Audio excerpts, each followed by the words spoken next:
Hey, hola, ¿qué tal? Mi nombre es Azul y te doy una cordial bienvenida a este canal. El día de hoy estoy muy emocionada ya que al fin vamos a estar hablando sobre las heridas emocionales y cómo se ven arquetípicamente en las personas, iniciando por la del rechazo, ¿ok? Fíjense bien, nosotros desde que estamos dentro del vientre de nuestra madre, somos capaces de recibir información directa que nos transmite nuestra madre, el entorno y las personas que hay alrededor. Nosotros desde ese momento tan fundamental construimos nuestra relación con la vida a nivel físico, mental y emocional, que son los componentes de la personalidad.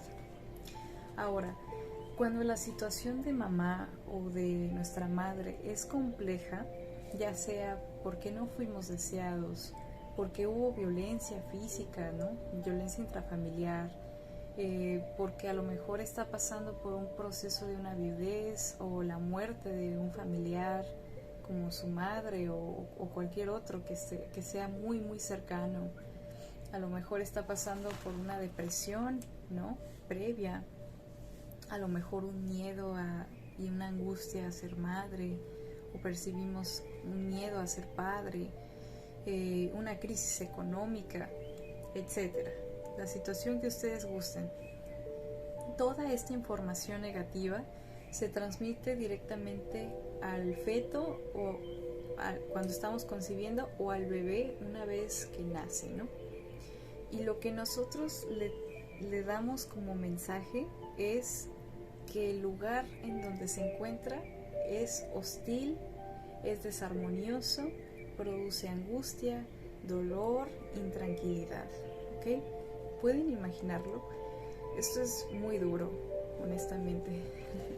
Pero bueno, entonces, desde que estamos dentro del vientre de nuestra madre, el bebé ya comienza a prepararse, comienza a preparar mecanismos de defensa para que en el momento en el que nazca pueda de cierta manera adaptarse del mejor modo posible a esa situación hostil, desagradable, repulsiva que nos causa rechazo, ¿okay?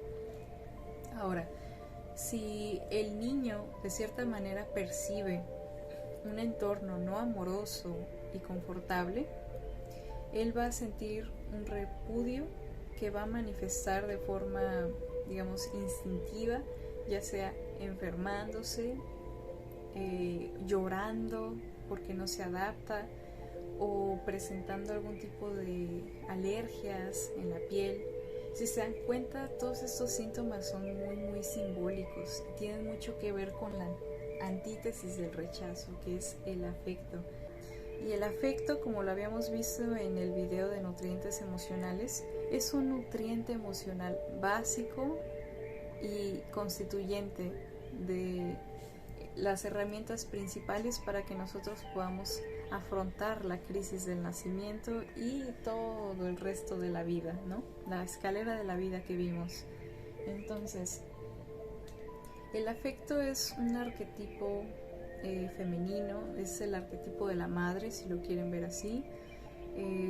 Lo diré brevemente porque eso ya lo expliqué en el otro video, pero tiene que ver con esa vinculación, esa intimidad que nosotros generamos con el bebé, con el niño, la niña, desde que está en nuestro vientre hasta que conforme va creciendo, ¿no? Que tiene que ver con las caricias, los abrazos, las muestras de amor, pero físico, ¿ok? Claro que también es verbal, pero aquí tiene mucho que ver también lo físico y cómo el afecto va socializando con el cuerpo del bebé y le transmitimos un mensaje positivo que es: mi cuerpo es válido, mi cuerpo merece ser amado, mi cuerpo es, digamos, me transmite paz, es amor, etcétera, etcétera, ¿no? En fin, algo más que me gustaría decirles es que nosotros como padres o nuestros padres nos encriptan a nosotros como hijos o hijas ese sentimiento de rechazo, lo que con el tiempo puede convertirse en un rasgo constitutivo de la personalidad falsa que va a tener ese niño si no se trabaja o no se sana. Nosotros nacemos y vivimos la crisis del nacimiento, ¿no? A una edad muy temprana. Y cuando estábamos en el vientre de nuestra madre, sentíamos la plenitud, aquello que llamamos la beatitud, o esa conexión con el todo, o sentíamos como de forma biológica que todos éramos uno. También podemos sentir que todos somos uno actualmente con meditaciones o con medicina sagrada, entre otras cosas, ¿no? Pero como a nivel muy biológico ocurre justamente en el vientre de nuestra madre, ¿no? Entonces, la madre y el padre, con el vínculo de ese nutriente emocional que es el afecto, son nuestros salvadores de alguna manera. Nosotros nacemos y experimentamos la crisis de haber nacido, ¿no? Pero ellos llegan con el afecto y nos apapachan, nos abrazan y nos quitan ese miedo, esa angustia, todas esas preocupaciones derivadas del existir, ¿ok? Ellos son nuestros principales introductores al mundo de la materia y son los que nos hacen sentir que no pasa nada y todo está bien. Entonces, cuando nosotros no transmitimos este nutriente, nuestros hijos lo van a recibir como rechazo, y rechazo sobre todo a sí mismos. Y cuando estos crezcan van a presentar enfermedades como alergias, estreñimiento, llorar mucho, problemas respiratorios, entre muchas otras cuestiones simbólicas, ¿no?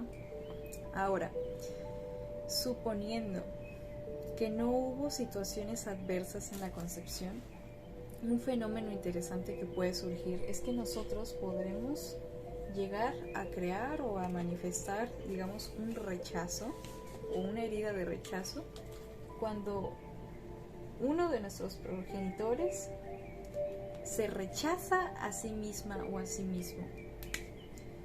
Por ejemplo, si es nuestra madre, que se llame a sí misma tonta, inepta, les voy a sacar, a lo mejor, no sé, inútil,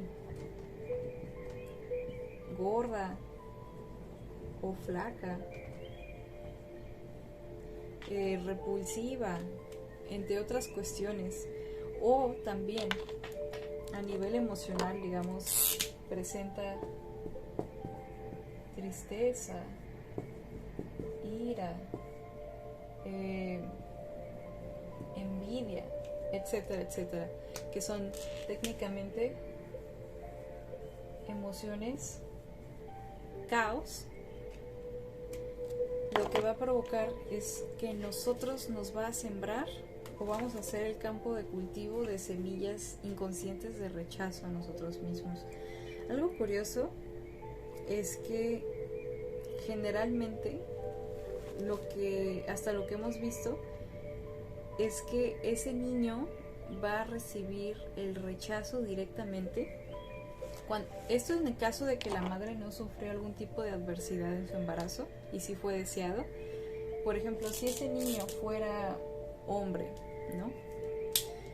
Cuando éste nace, si el padre no se ama a sí mismo y se rechaza a sí mismo, le va a transmitir eso al bebé, ¿ok? Se lo va a transmitir.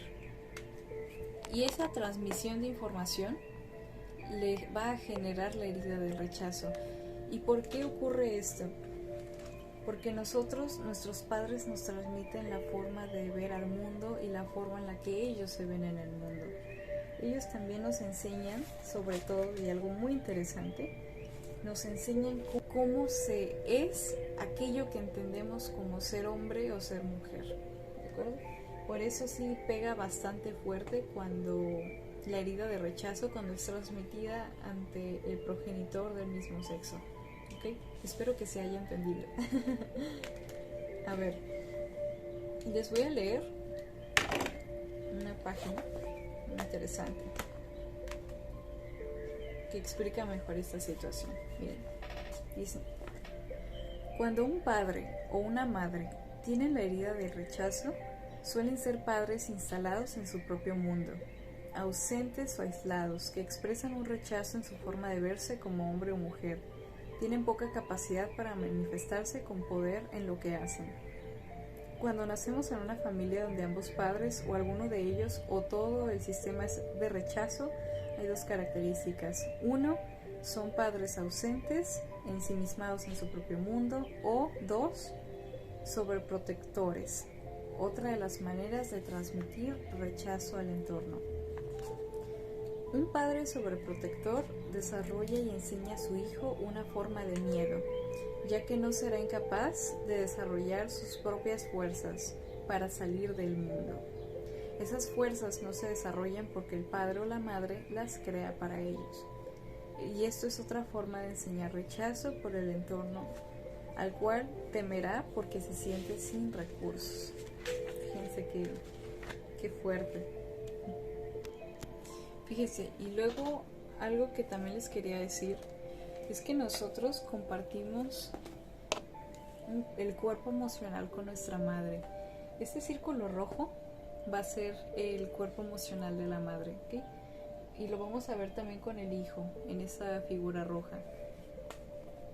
Están fusionados, por lo tanto, el impacto emocional que reciba ella directamente va directo también hacia el feto, ¿ok? Algo bien interesante también es que la autora nos comentaba que muchas veces los padres sobreprotectores son así porque de cierta manera tienen un rechazo en el fondo hacia sus hijos, y cuando esto ocurre tratan de compensarlo con un exceso de amor, que en este caso es como sobreprotección, ¿okay? Y aquí les voy a leer un ejemplo. Dice: Cristian es un niño prematuro. Tenía solo 7 meses de gestación. Estuvo en incubadora. Tuvo problemas para respirar y su madre le dedicó cuidados especiales. Ella se relacionó con su hijo desde ese miedo de que algo le pasara y desde una visión de él como un niño frágil. Cristian creció. Su mamá seguía haciendo las cosas que ella podía y debía hacer solo, negándole esa oportunidad de desarrollar su propia capacidad.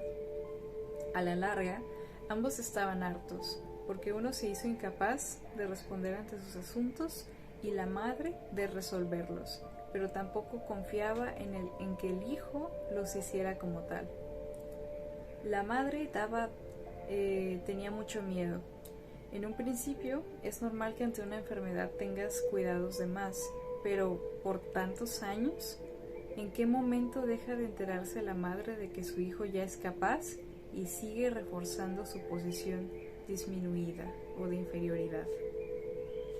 Otro ejemplo puede ser una madre que hizo todo por abortar a su hijo pero no tuvo éxito. Cuando el bebé nace, ella lo sobreprotege por todo ese rechazo que sintió hacia él al tenerlo en el vientre. Todo lo disminuido o aumentado tiene un fondo que no es amor. Ahora sí vamos a ver el tema de las características físicas, emocionales y mentales, así como su respectivo veneno y antídoto, ¿okay? Cabe destacar que estas características físicas que vamos a estar manejando no van a corresponder al campo dogmático, sino más que nada son una guía típica de lo que suele ocurrir en el cuerpo de estas personas, porque nosotros cuando recibimos cambios muy fuertes, heridas o ciertas creencias, lo que nosotros somos en el interior se proyecta de forma simbólica en el afuera, que es el cuerpo, ¿no? Entonces lo vamos a manejar como cuestiones típicas, pero considerando que muchos casos son muy distintos, ¿de acuerdo? Y también tiene un papel importante el nivel que tengamos de herida y cuestiones genéticas y la mezcla de otras heridas que tengamos, que eso es algo importante destacar. Y bueno, esto se los voy a leer para que mejor lo tengamos más claro. Dice: típicamente suele ser un cuerpo delgado, piel pegada al hueso, hombros y cadera angosta, partes del cuerpo sin desarrollar, mentón pequeño, un pene pequeño o senos disminuidos. Esto lo llamo un cuerpo aire no enraizado o ausente, con poca masa muscular y más tendencia a pasar inadvertido. Tiene proclividad a las enfermedades de contacto con el exterior, como son las vías respiratorias, la piel o el sistema digestivo, como el rechazo a los alimentos. Fíjense, esto del rechazo a los alimentos lo veo muy simbólico, porque yo lo que pensé es que la comida como tal nutre, ¿no? Es muy simbólico también, nutre el alma, y generalmente la comida, pues, o bueno, el mundo de la gastronomía es un mundo artístico, es un mundo que se hace con amor, ¿no? Entonces, es muy interesante. En cuanto a las características emocionales, suelen experimentar miedo al mundo, a ser rechazados, se sienten incapaces de enfrentar la vida, se convierte en un odio a su persona y al entorno, esa frustración, eligen rechazar antes de ser rechazados, o sea, si se dan cuenta se convierten como en ese violentador principal, yo te hiero antes de que tú a mí, ¿no? Este rechazo a los demás y el miedo al contacto puede verse en personalidades solitarias que advierten valor por medio de lo que hacen. Son perfeccionistas en muchos asuntos y les cuesta trabajo aterrizarlos. El miedo al contacto y la hostilidad que sintieron desde chiquitos conforman una personalidad ausente de muchas formas, que generalmente se hunden en el mundo de lo intelectual, la música, las drogas, el alcohol, la creatividad, el arte o el trabajo. La elección que tuvo ese niño fue evadir para encubrir esa falta de contacto primordial con sus padres y su entorno. ¿Okay? Ese miedo se convierte en odio y ese odio le da más fuerza, es su principal combustible, ¿no? Las características mentales que suele tener es que son personas también con tendencia a deprimirse y querer huir del mundo a través de la evasión, que en este caso sería el suicidio. Creen firmemente que no tienen derecho a existir, que no pueden enfrentarse al mundo con sus propios recursos porque carecen de valor.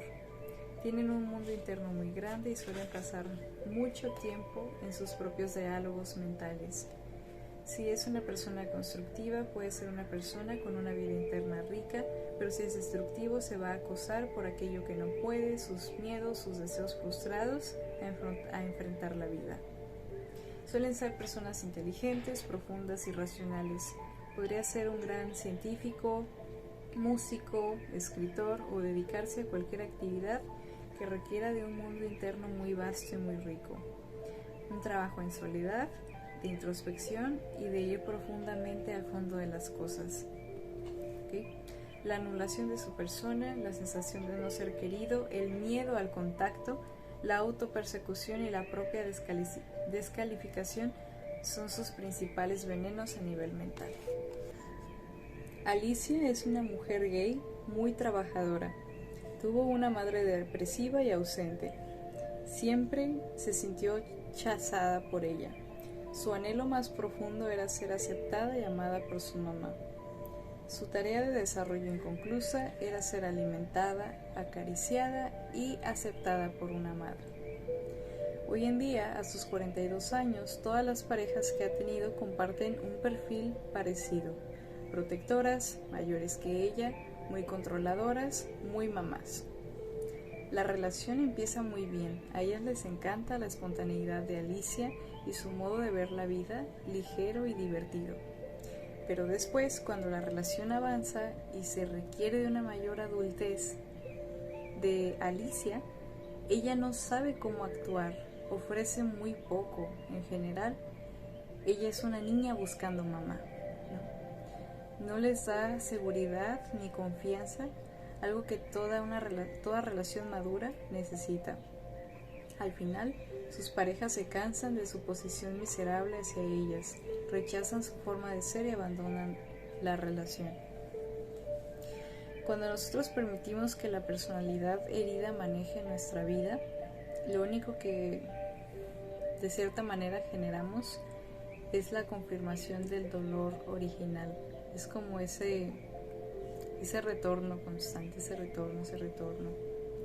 Y no importa cuántos parejas sean las que sigamos teniendo, son nuevos actores, son nuevas máscaras en el teatro, ¿no? Y bueno, porque lo que le fue negado en este caso a Alicia, el ser acariciada, el ser cuidada, el ser nutrida, el ser alimentada, creo que eso ya lo dije, pero bueno, es el afecto, es el arquetipo de la madre, es esa vinculación e intimidad que deben de tener, ¿no? Entonces, ¿cuáles serían las tareas de desarrollo, ¿no? Que es lo que, por cierto, una tarea de desarrollo es sentarse seriamente a plantear cuáles son esas necesidades inconclusas con las que yo me quedé cuando era una niña o era un niño. Pensar en ellas y una vez que las tengan, anótenlas. Esas son sus tareas de desarrollo, ¿no? O como les llama ella, tarea de desarrollo inconclusas, ¿no? ¿Cuáles son en este caso? Número 1, el permiso sanador, el permiso a pertenecer. Los venenos más comunes que siguen como enardeciendo esta herida es cuando nosotros precisamente rechazamos nuestras cualidades, cuando rechazas tus capacidades, cuando rechazas tu importancia, tu existencia, tu voz, tu opinión, cuando rechazas que eres importante, cuando rechazas tu derecho a ser parte o cualquier tipo de derecho humano que tengas, ¿no? En una relación, incluso frente al Estado, o frente a las leyes o frente a maestros, como tú lo quieras ver, ¿no? Pero cada vez que tú rechazas una parte de lo que eres, niegas tu vida. De cierta manera te das la espalda a ti misma o a ti mismo. Y esto hace que la herida se comience a crecer más y más y más. Es un ciclo sin fin. Precisamente el rechazo se debe de combatir a través de el afecto, que es su antítesis. Y ahora, ¿cuál es el antídoto, no? Aquí nos comenta: cuando nosotros hacemos compromisos con nosotras o nosotros mismos de confiar en nuestras necesidades, nutrirnos en lo físico y en lo emocional, aceptarnos como soy, aceptar nuestra voz, aceptar mis derechos, aceptar mi existencia, darme el derecho de existir, darme el derecho de opinar, darme el derecho de decir aquello que no me gusta, aquello que sí me gusta, darme el derecho de escucharme, respetarme, aceptarme tal cual soy. Y por último, nosotros de alguna manera conjurar nuestras visiones, nuestras ideas, nuestros proyectos y aprender el largo camino de amor propio que es valorarlas. Bueno, eso ha sido todo por el video de hoy. Espero les haya gustado mucho, les sirva mucho, sobre todo. Coméntenme si así lo desean allá abajo, si tienen más ejemplos que sirvan para nutrir esta herida, si tienen a lo mejor algo que deseen compartir, ya sea desde su propia experiencia, la experiencia de un tercero,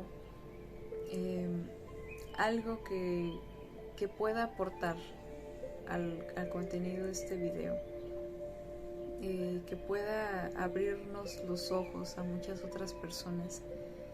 No sé cuántas personas vean este video, pero aunque sean poquitas, no importa, sean muchas o poquitas, ayúdenos de cierta manera a abrir los ojos a más personas, porque muchas veces vivimos bajo las garras de la personalidad herida, donde nuestro verdadero yo está secuestrado y necesitamos un empujoncito, ¿no? que alguien nos corte la venda de los ojos para saber que estamos viviendo una personalidad falsa, correspondiente en este caso a la herida del rechazo. Ojalá me puedan ayudar a hacer llegar este video a las personas que ustedes creen que lo necesitan o de cierta manera para expandir el conocimiento. La finalidad de todo esto es ahora sí que ayudar, difundir. Todos estos videos y el contenido que voy a estar haciendo es para ayudar y de verdad nace de mi corazón. Así que espero les gusten. Les mando saludos mi perro Apolo. En fin, cuídense mucho, les mando un gran abrazo. Recuerden, ustedes pueden darse el permiso de sanar cuando quieran. No tienen que hacer ese proceso solos o solas. Para eso habemos psicólogos y futuros psicólogos, psicólogas, psicoterapeutas. El chiste es crear una red de apoyo. Así que bueno, cuídense muchísimo. Les mando un gran abrazo. Les mandamos un gran abrazo y sigan el camino de la luz. Gracias por interesarse en su sanación. Hasta luego.